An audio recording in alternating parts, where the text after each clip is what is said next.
Everyone, जय मसी, नमस्ते and last of happy everyone. आज म जाँदैछु सङ्गतिमा। लास्ट विक पनि सङ्गतिमा जानु पाएको थिइनँ अनि मलाई थाहा पनि थिएन यहाँनिर रौतेमा चाहिँ कहाँनिर सङ्गति जान्छ भनेर। सबैजनाले माथिपट्टि चर्चमा जान्छ भन्नुभएको थियो, सल्लाहगारीभन्दा माथिपट्टि। एन्ड त्यो चाहिँ अलिकति टाढा पर्दो रहेछ। हुन त बिहानै उठेर गयो भने त त्यस्तो टाढा पनि होइन। त्यही पनि मैले साथी पनि पाइनँ अनि एक्लै जानु पनि अलिकति कतिखेर त्यहाँनिरको सङ्गति सुरु हुन्छ त्यो चाहिँ थाहा भएन। सो मैले यताउताबाट पत्ता लगाएँ। यहाँनिर तलपट्टि एक ठाउँमा चाहिँ सङ्गति हुँदो रहेछ यसरी एउटा घरमा चाहिँ नि। सो हाम्रो प्रिन्सिपल म्यामको घरको छेउमा। त्यही भएर चाहिँ आज म त्यहीँनिर जाँदैछु and this is my first time there. Okay, अब के हुन्छ बाटोमा नै म तपाईँलाई सबै कुरा देखाउनेछु। अब चाहिँ म लाग्छु, रेडी भइसकेँ। सो तपाईँहरूलाई पनि सँगसँगै लिएर जान्छ है त। सो स्थित गाइस, अब चाहिँ म निस्किसकेँ। सरी, घाँटी अलिक खसखस गरेर चिल्लोहरू खाएर होला। एन्ड अलिकति धेरै लामो टाइमदेखि चाहिँ हल्का हुन्छ नि त मनमा अलिकति अशान्ति जस्तो कस्तो भइरहेको थियो क्या। धेरै कुराहरू छ मनमा जुन चाहिँ व्यक्त गर्न सकिँदैन। अनि लास्ट टाइम पनि जानु पाइएन। सो जस आज जानु पाएँ मलाई एकदम खुसी लागिरहेछ। हेरौँ अब कस्तो हुन्छ त्यहाँनिर। फर्स्ट टाइम हो। मलाई अरू अन्त जस्तै हुन्छ होला। कस्तो राम्रो बाटो म तपाईँलाई देखाउँछु है गाइस। आहा, कति राम्रो बाटो रहेछ नि यतातिर त। यहाँ कस्तो बाक्लो राख्नु हुँदो रहेछ हौ। यहाँ त मकै त चरा कस्तो बाक्लो हुँदो रहेछ। यहाँतिर मकै चाहिँ बाक्लो राख्नु हुँदो रहेछ। सबैमा घोगा लाग्दैन होला। यो चाहिँ के पानी लाने होला, नहर होला सायद। यस्तो राम्रो बाटो रहेछ। म त यहाँतिर आएको थिइनँ नि त, एक हप्ता भयो नि त म यहाँ गाउँमा आएर।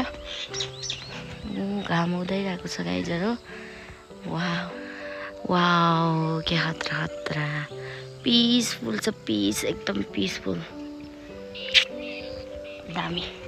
अनि मेरो भ्लगमा चाहिँ, मेरो च्यानलमा चाहिँ सबैजना मेरो सब्सक्राइबरहरू क्रिस्चियनै छन् भन्ने हुँदैन नि त। अनि कोही त हिन्दू हुनुहुन्छ होला, कोही बुद्धिस्ट हुनुहुन्छ होला, कोही मुस्लिम हुनुहुन्छ होला। अनि तपाईँहरू पनि चर्चमा जाँदा अनि मन्दिरमा जाँदा गुम्बामा जाँदा कस्तो पिसफुल फिल हुन्छ नि त होइन। कोही खेतहरू बाँझो रहेछ, कोही चाहिँ रोप्या रहेछ। नजिक, घरको नजिक मात्रै रोप्नु हुँदो रहेछ। घरको टाढा चाहिँ रोप्दैन रहेछ है। भगवान्को मुनि भनेर भन्नुभएको थियो कि। सो म चाहिँ हिँडिरहेको छु। अब कहाँ पुग्छु I don't know. I hope ठिकै ठाउँमा पुग्छु। लेट्स बी पोजिटिभ भनेर गाइजहरू।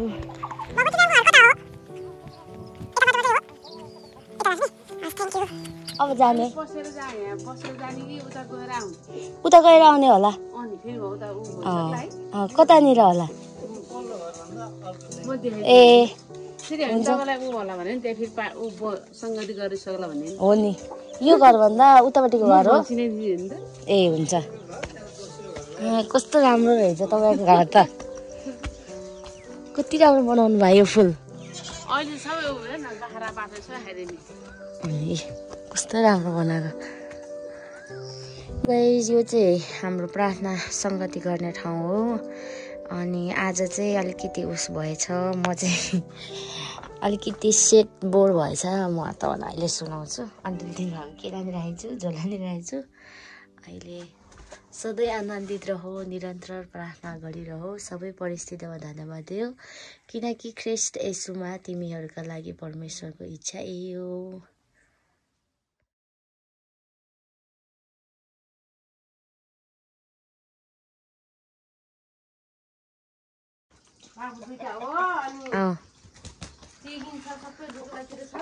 ए ट्रेकिङ जाँदो रहेछ है यहाँतिरको सबैजना।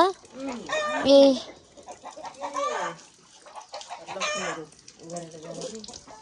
कस्तो राम्रो गरेर राख्नु भयो।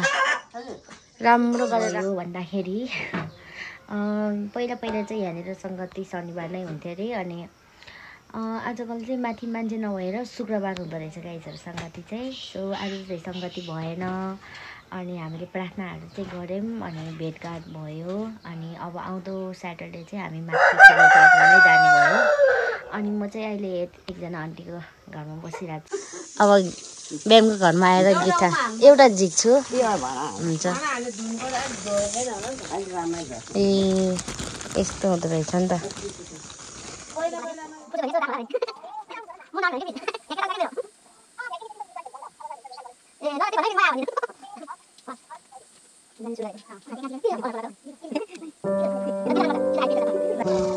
चाहिँ के फलेको होला तपाईँहरूलाई थाहा छ कि छैन भिडियोमा?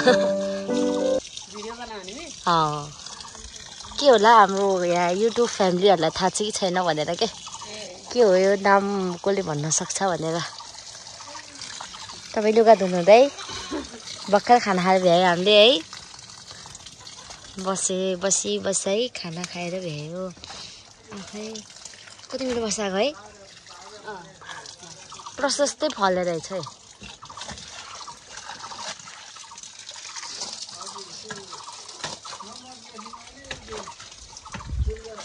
सो गाइस अहिले चाहिँ हामी यहाँ खानासाना खाएर चौतारोमा बस्न जान लागिरहेछौँ। यतानिर म्याम अगाडि हुनुहुन्छ। कस्तो राम्रो हुन्छ। यत्रो ठुलो चौतारी रहेछ नि। के भन्छ अरे यो चौतारोको नाम चाहिँ? दुई घरे चौतारो। हस् कत्रो ठुलो रुख बड पिपल यस्तो राम्रो फल्छ भनेर नि। हो त्यो रातो रातो भएको खाने होला है।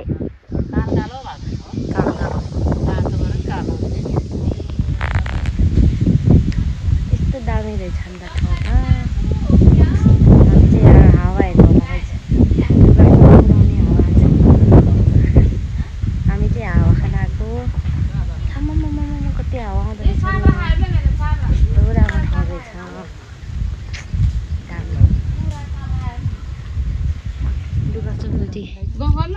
ओछ्यायो।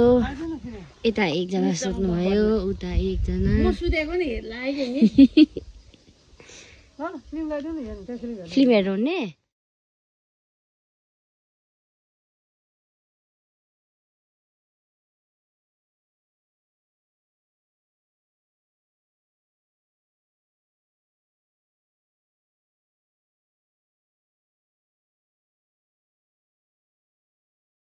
सो गाइस हल्का टिकटक भिडियो पनि बनाएँ। अब चाहिँ म जान लागेको।